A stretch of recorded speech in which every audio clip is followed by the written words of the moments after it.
안녕하십니까. 권순장의 브릿지 권순장입니다. 오늘은 여러분 다 아시죠? 홍 박사님이십니다. 홍춘옥 박사님을 모시고 최근에 신간도 나오셨고 또 뭐 환율도 그렇고 홍춘옥 박사님께서 워낙 예전부터 말씀하시던 부분에 대해서 여쭤볼 게 많아서 모시고 좋은 시간 한번 가져보도록 하겠습니다. 네네, 잘 부탁드립니다. 네.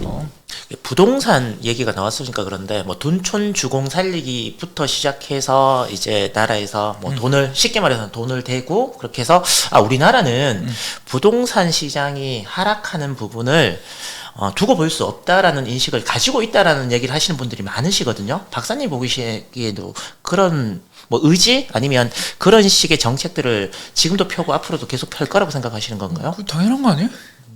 그게 우리나라 본업인데. 본업이라 그러시니까 본업 할 말이 없습니다. 아니 돈 벌면 집 사잖아. 그리고 그 집을 사면서 대출을 받아서 은행에 이익을 주고 또 그게 돈이 돌고 돌아서 대출도 나가고 그러니까 이게 메인 디시란 말이에요. 그래서 우리나라가 전체 우리나라 이제 국민의 총 자산이 2경이죠. 2경 정도 되는데 2경원이면 뭐냐면 2만 조라는 뜻이에요. 그러면 1년에 우리나라 GDP가 2,000조니까 그게 10배가 우리 국민 순자산이에요. 그러면 그거의 80%, 90%가 부동산인데 그거 망가지는데 경제가 온전할 수 없잖아요. 우리나라 부동산 시장 망가지는 거 내팽겨쳤다가 일본이 30년 동안 고생하는 걸 바로 옆에서 봤는데 우리가 부동산 시장이 어떻게 되든 정부가 나 몰라라 할 수 있다고 믿는 자체가 그게 좀 이상한 거죠.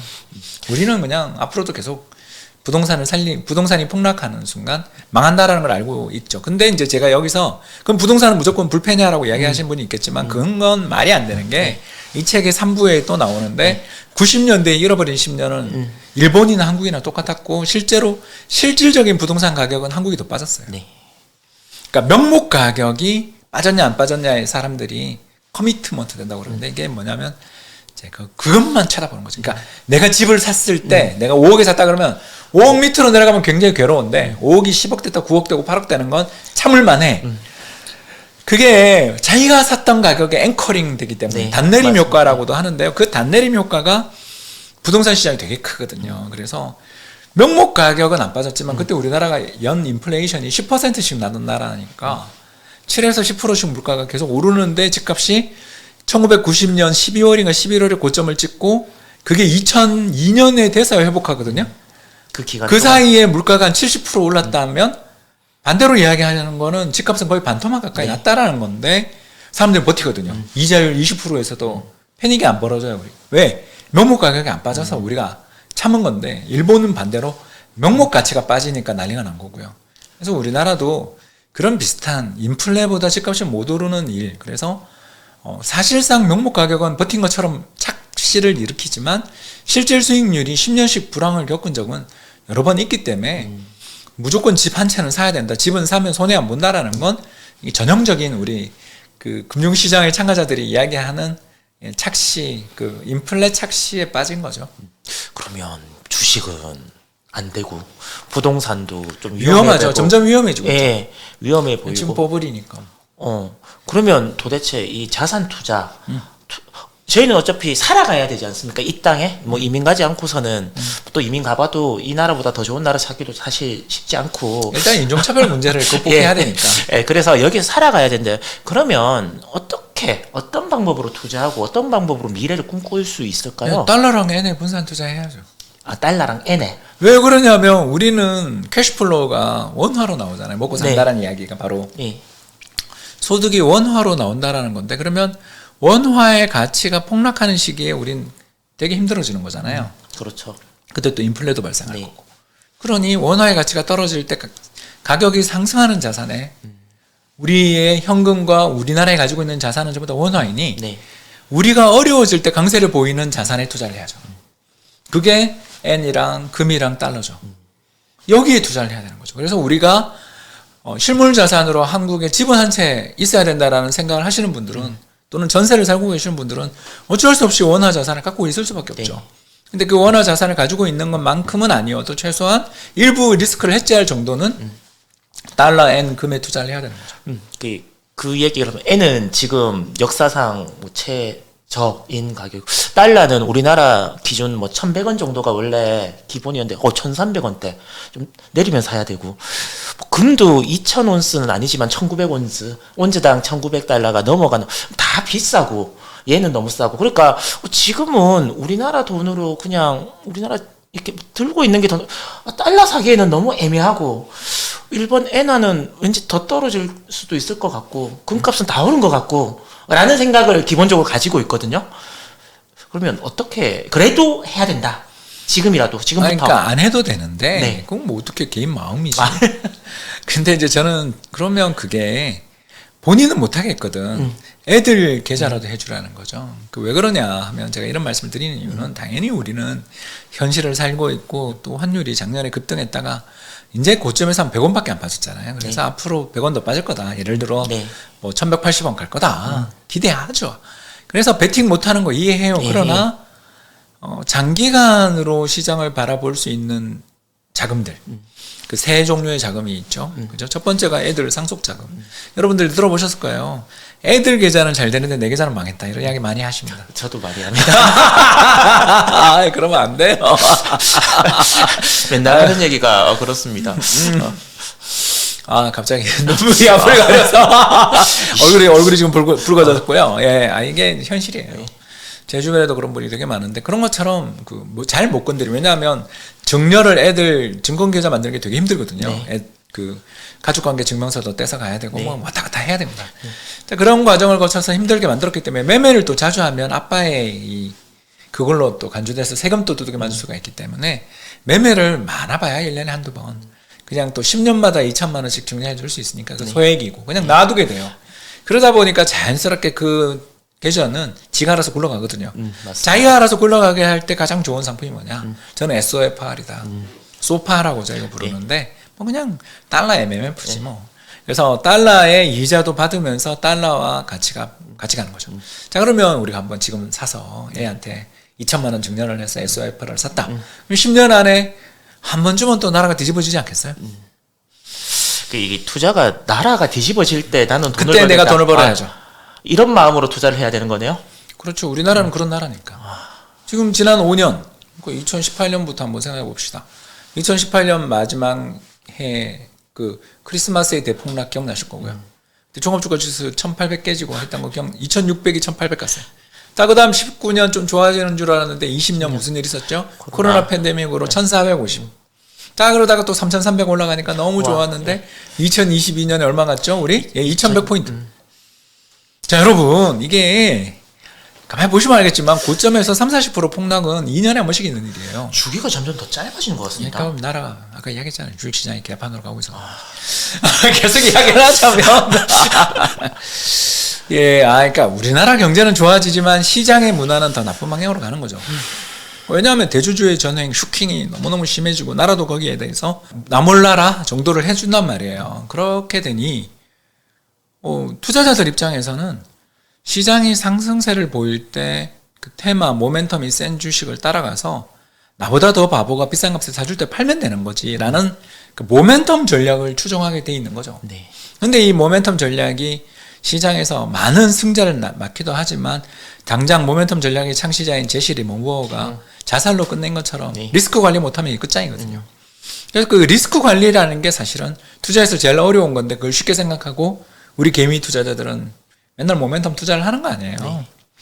그러니 시장은, 자, 대주주는 슈킹, 터널링 하고 있고, 정부는 나몰라라 내지는 방조, 또는 직접 심판이 갑자기 개입도 하고, 그리고 개인 투자자들은 데이 트레이더들처럼 행동을 하면서 리스크 관리는 잘 못하시고, 그렇게 되니 시장의 질이, 경제는 좋아지는데 1인당 국민소득은 올라가고, 경쟁력 있는 기업들은 계속 나오고, 유니콘 기업들은 계속 나오는데 시장은 0 이상해지는.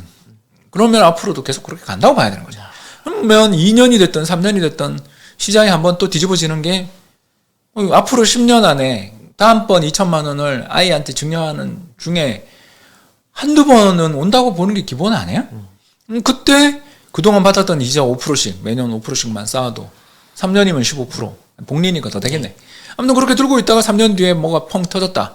자, 그럴 때 그거 수익 난 거 다 처분해가지고 그냥 코스피 200 사면 되잖아요. 그때 코스피. 아니, 그러니까 그 공중파에 제가 나오면 사세요.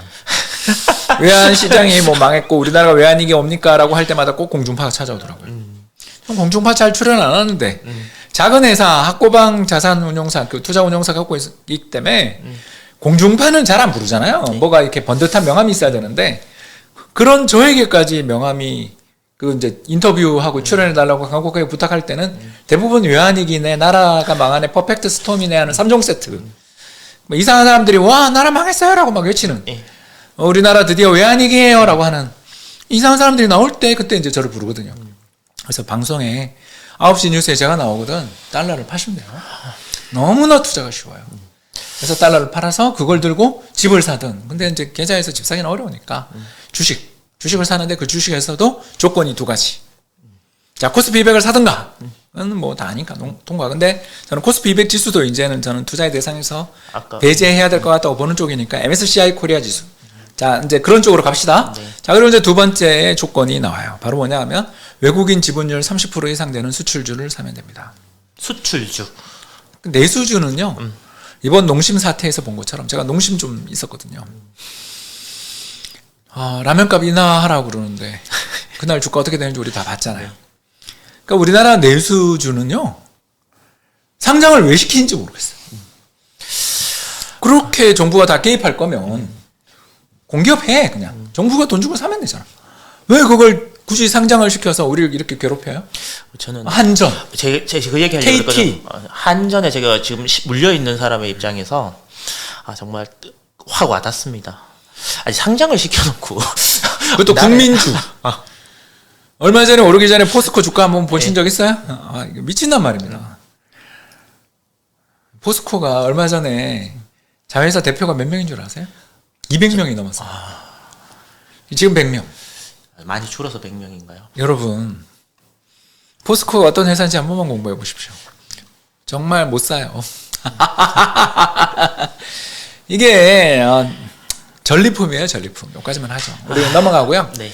그래서 우리나라는 선거가 있는 민주주의 국가고 거기서 이렇게 또 정권도 바뀔 때도 있고 안 바뀔 때도 있고 그렇지만 나라 자체로 보거나 경제력으로 볼 때 세계에서 가장 유망한 민주주의 국가 중에 하나인데 자본시장은 좀 다르다.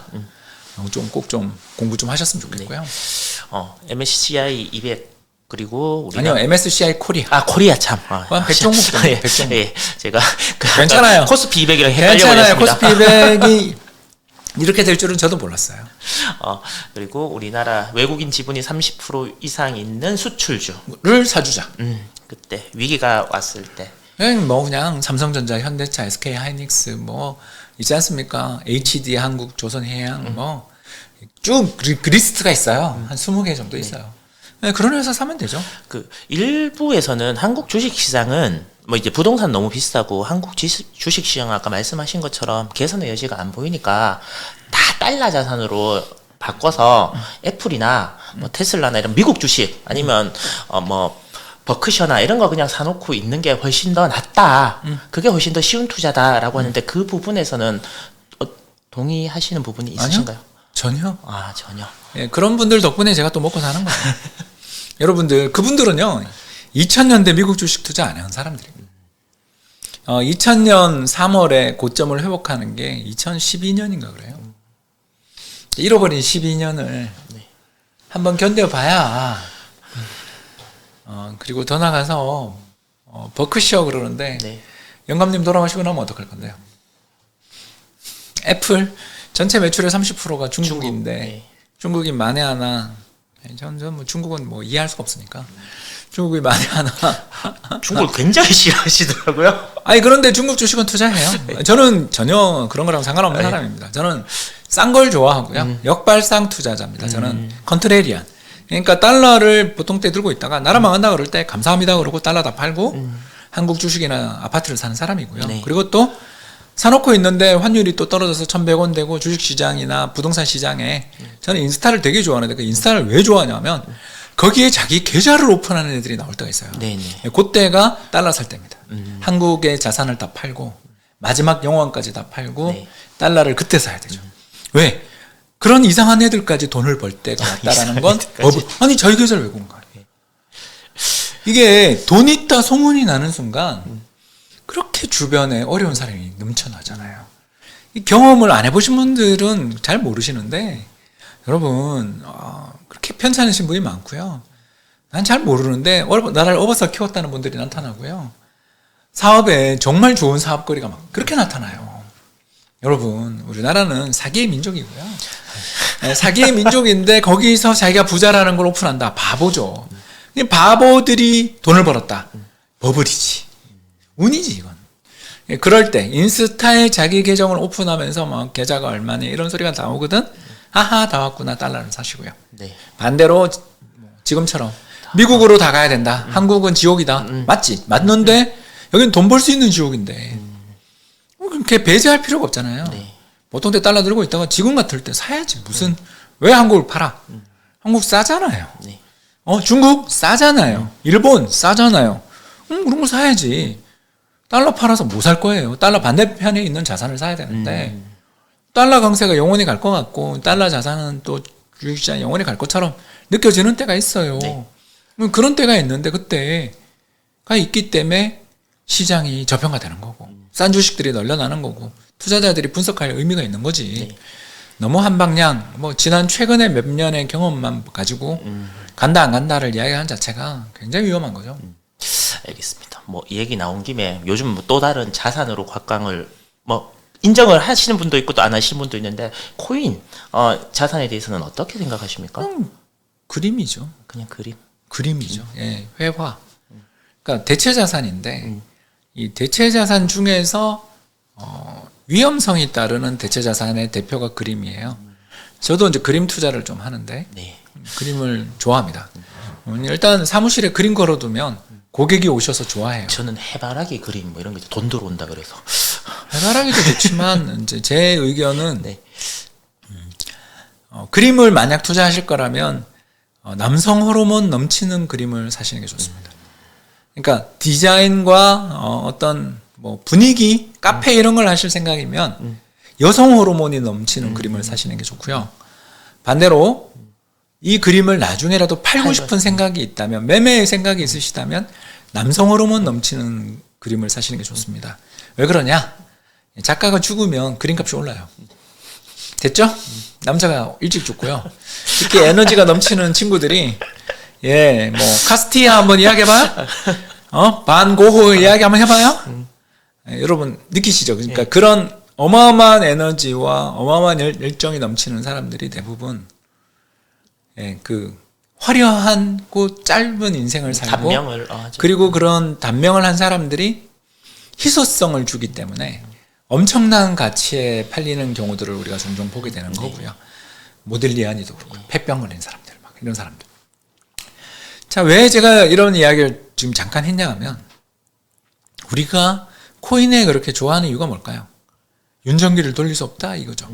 채굴 이야기죠. 그 희소성, 앞으로 물량을 영원히 많이 찍어낼 수 없다라는 희소성이 부각되는 시기가 뭐죠? 아까 이야기했죠, 그죠? 일찍 죽어야 돼요. 그죠? 그러니까 뭐가 희소해지고 뭐가 귀해야 돼요. 자, 그런데 지금은 반대잖아요. 이자, 돈을 벌기가 너무 좋아. 그러니까 현금 부자에게 돈을 벌기 너무 좋은 시기가 왔죠. 미국에 예금하면 5.5야. 근데 꼭 내가 저거 가지고 있으면 나한테 이자 한 푼 안 떨어지는. 그림도 그렇죠? 네. 그림도 그래요. 이자 한 푼 안 떨어지죠? 오히려 그거 관리하고 어디 잘 케이스에 수장고에 좋은 수장고에 넣으려면 돈이 들어요. 네. 금도 그렇죠? 네. 우리 들고 다니면 뺏기잖아요. 여러분 요걸 느끼셔야 돼요. 그래서 화폐, 정부가 만든 종이화폐의 가치가 부각되고 종이화폐의 가치가 올라가는 시기에는 그 반대편에 있는 대체자산들은 얼터너티브 에셋은 안 돼요. 반대로 정부가 윤전기를 막 뿌리고 희소성 따위는 생각도 안 하는 것처럼 내일이 없는 것처럼 행동하면서 돈을 무진장 뿌리는 시기가 올 때는 반대로 사람들이 어떻게 생각해요? 돈을 가지고 있는 게 위험하다고 느껴지겠죠. 네. 그럴 때 그림으로 가고 금으로 가고 도자기로 가고 골동품으로 가고 코인도 가는 거죠. 그럼 코인이 미래의 지폐가 되냐? 그건 몰라요. 왜? 모든 화폐, 모든 지폐는요 위기를 이겨냄으로써 신뢰를 얻었어요. 네. 그 위기 우리나라만 하더라도 1962년에 화폐 개혁 그리고 최근까지 있었던 대통령들 바뀔 때마다 혹시 기억나세요? 디노미네이션 천대일 뭐 이런 이야기들이 계속 나올 정도로 우리나라 화폐는 불신의 대상이 되는 원하는 불신의 대상이 되는 화폐거든요. 아직도. 그렇기 때문에 안전자산이라고 볼 수 없어요. 그래서 미국 달러가 강할 때 우리나라 원화자산 가치가 폭락하잖아요. 그런 것들을 이해하시면 코인도 투자할 만하죠. 그래서 저는 미국에 상장된 비트코인 선물 ETF에 투자합니다. 저는 한국을 못 믿겠어요. 죄송합니다. 아닙니다. 한국 시장을 못 믿겠어요. 진짜 아예 이제 약간 뭐라 그러나 헤어진 여자친구도 아니고 완전 이렇게 아니요. 저는 자산의 상당 부분이 달러에 있기 때문에 달러의 하락 리스크의 해지용으로 한국 주식을 가지고는 있어요. 다만 많이 가지지 않는다. 좀 이해해 주시면 좋겠습니다. 미워하는 게 아니고요. 굉장히 용도가 쓸모가 좋은 자산이다. 다만 사랑에 빠지지 말자. 냉정하자. 알겠습니다. 보통 일반 투자자들이 이렇게 보면 수익률에 대해서 굉장히 뭐라 그래야 되나?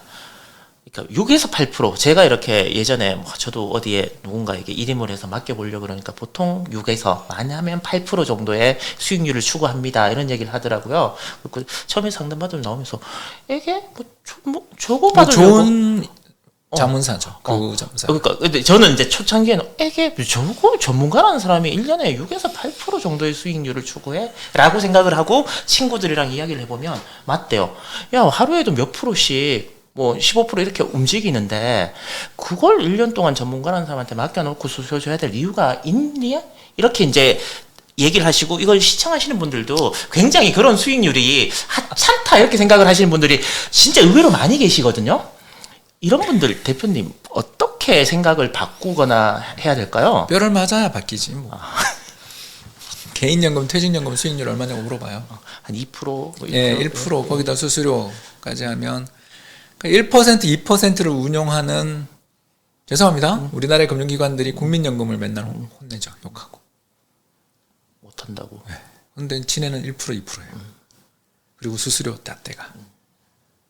여러분 국민연금처럼 23년, 24년 동안 연평균 수익률 6%대를 운용하는 거는 한국에 국민연금밖에 없어요.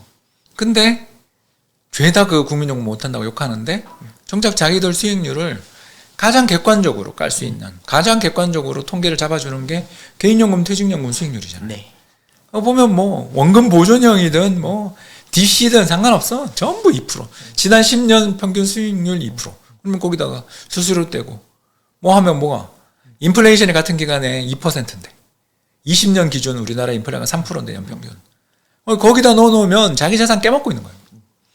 실질 자산 가치를 알아서 열심히 깨먹고 계시는 분들이 6%를 하찮게 여긴다. 그건 당해봐야 아는 거죠. 한번 해보세요. 진짜 한 달에 10% 벌지만 다음 달 10% 깨먹을 수 있는 게 시장인데 그 수익률을 꾸준히 낼 수 있는 거. 워렌 버핏이 60년 동안 연평균 수익률 18%를 내서 전 세계 3대 부자가 됐는데 우리가 워렌 버핏의 발끝도 못 따라가면서 그 사람 수익률의 3분의 1만 따라가도 이건 슈퍼 대천재지. 6에서 7%를 낸다라는 건 그건 어마어마한 성과죠.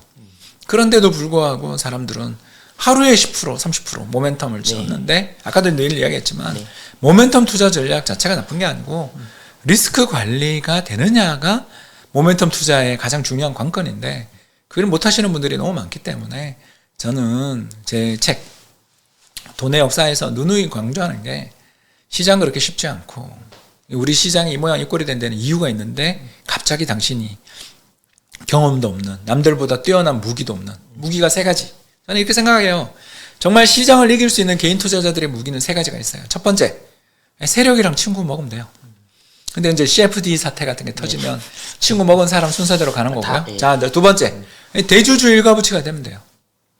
그러면 되죠? 예. 그러면 뭐 투자가 사실 필요 없지. 근데 이제 세 번째 그 업계 경력 한 30년 정도 되면 그 업계가 보입니다. 저도 한 30년 하니까 알게 됐죠. 아, 금융업계에 있는 기업들은 사면 안 돼. 한국금융주는 사면 안 돼라는 교훈을 얻었죠. 왜? 왜? 이익이 나면 정부가 와가지고 뭐라 그래요? 그죠? 배당하지 마. 배당 중지. 삼성화재 요새 좋잖아요. 주가 보고. 저도 정말 많이 가지고 있었거든요. 오랫동안 가지고 있었는데 어떨 때는 정말 시장에서 이것도 회사냐라는 것처럼 취급을 하다가 어떨 때는 이렇게 좋은 회사가 있냐는 것처럼 취급하는데 장기 주가를 한번 보시면 예, 그 좋았던 90년대, 2000년대를 제외하고는 그냥 그래요. 왜 그럴까? 우리나라 시장은 왜 그럴까? 생각하면 내수주는 규제 때문에 안 되고 네. 수출주는 외국인 지분율이 높아서 이 사람들이 주식시장이 붕괴되거나 수출이 안 된다 생각되면 다 팔기 때문에 안 되는 거거든요. 그렇기 때문에 저희 타겟은 내수주는 솔직히 포기했고요. 네. 수출주만 저는 투자를 하니까 거의 수출주만 합니다. 수출주만 투자를 하게 되니까 뭘 보냐? 환율을 보는 거죠. 환율이 꾸준히 떨어지면 수출주가 오르는 신호죠. 왜? 외국인이 돌아왔다는 뜻이니까. 반대로 환율이 급등한다? 아, 외국인 팔고 있구나. 뭔진 모르지만 찬스가 오는구나. 이렇게 생각을 하시는 게 우리나라에서 이렇게 만수무강하는, 투자에서 만수무강하는 방법이다. 아무튼 저는 업계의 오랜 경험을 가지고 이 업계에 누가 승자가 되고 미래에 이게 가장 현실성 있는 시나리오인가를 파악할 수 있는 능력이 있는 그런 공부 열심히 한 그 분야에 대해서는 어떤 애널리스트보다 더 낫다 생각되는 정도의 정보력을 갖고 계시고 판단력을 가지고 계신 분들은 개별 종목 해도 돼요. 근데 그렇지 않다면 세력이랑 친구를 먹던가 아니면 대주주 일가부치가 되는 수밖에 없다. 그것도 다 안 되는데 나 부자 되고 싶어? 그러면 리스크 관리에 신경을 쓰면서 모멘텀 투자를 하는 수밖에 없는데 그건 정말 저는 권하고 싶지 않은 길이다. 이렇게 말씀을 드리고 싶습니다. 그럼에도 불구하고 투자자들이 시장을 떠나지 말고 여기 시장에 계속 있어야 된다라고 말씀하시지 않습니까? 그거는 당연하죠. 예. 뭐든 갖고 있으라고요. 뭐든. 그 시장을 완전히 벗어나면 관심이 사라져요. 저도 지금 저희 자산 전체 한 60%가 부동산인데 네. 왜 그러냐면 작년에 샀으니까 한 60% 정도를 빼고 나면 한 40%가 이제 40%의 차도 들어가고 회원권도 있을 거고 또 저는 법인이 있으니까 네. 법인 계좌도 있고 그리고 연금 계좌를 못 건드리니까 연금 계좌 있고 이렇게 보면 그 연금 계좌에 삼성전자, 현대차, LG생건이 있어요. 전부 다 합쳐봐야 뭐 몇천 안 돼요. 몇천도 뭐 안 되죠. 몇천이 뭐야? 1000만 원 좀 넘을 거예요. 왜 그걸 들고 있냐면요. 그게 있어야 시장이 어떻게 돌아가는지 조금이라도 관심을 가지기 때문인 거고요. 그럼 나머지는 뭐 하냐? 로보오토바이 하고 있어요. 그러면 너무너무 많이 편한 게 저 노후를 챙겨주고 몇 년 있으면 이제 개인연금 돈 받을 수 있거든요. 네. 55세부터 인출 가능하니까. 그 돈을 인출할 수 있지만 저는 이제 유예할 생각인데 그게 더 유리하거든요. 네. 그래서 유예할 생각인데 그 제 노후를 책임지고 있는 자금들은 자산 배분해가지고 안정적으로 6에서 8% 계좌로 운용을 하고 그리고 제가 투자에 대해서 어떤 감을 잃지 않기 위해서 조금 소액으로 투자를 하고 있는 거죠. 그러니까 이 이야기에서 났던 것처럼 은행 예금이나 해야지 절대 저는 추천하지 않는다. 왜? 그렇게 해놓으면 저는 은행 예금을 들 때 보통 3년짜리 예금 드는데 만기 네. 그거 만기에 찾아가시는 분이 10명에 2명, 3명도 안 돼요. 저는 그걸 잘 알고 있습니다. 무조건 무슨 일이 생기죠. 생기죠. 예, 돈이 꿰져야 할 그렇기 세계. 때문에 KOFR 코파라는 게 있는데요. 그것도 미국의 달러 예금하고 똑같은 거예요. 그래서 우리나라 CD 금리에 대신 투자해주는 상품이 있으니까 은행 예금 들지 말고 ETF로 하세요. 그런 식으로 해서 언제든지 움직일 수 있게. 그리고 계좌를 계속 보는 뭐 한 달에 한 번이라도 좀 보는 그런 습관을 가지고 계셔야 투자해서 기회가 왔을 때 잡을 수 있다고 생각합니다. 제가 혹시 느끼셨는지 모르겠지만 최근에 인터뷰하면서 그 말씀하시는 분을 정말 이렇게 뚫어져라 쳐다본 적이 말씀하시는 내내 그 표정이나 말투 뭐 이런 것들이 정말 너무 진실되게 다가온 것 같습니다. 여러분들께도 그것들이 온전하게 그대로 다 전해질 수 있는 그런 시간이길 바라고요. 다음번에 또 만나 뵙고 또 더 좋은 얘기 듣고 싶은 그런 마음입니다. 네, 다음에 또 찾아뵙겠습니다. 네, 감사합니다. 감사합니다.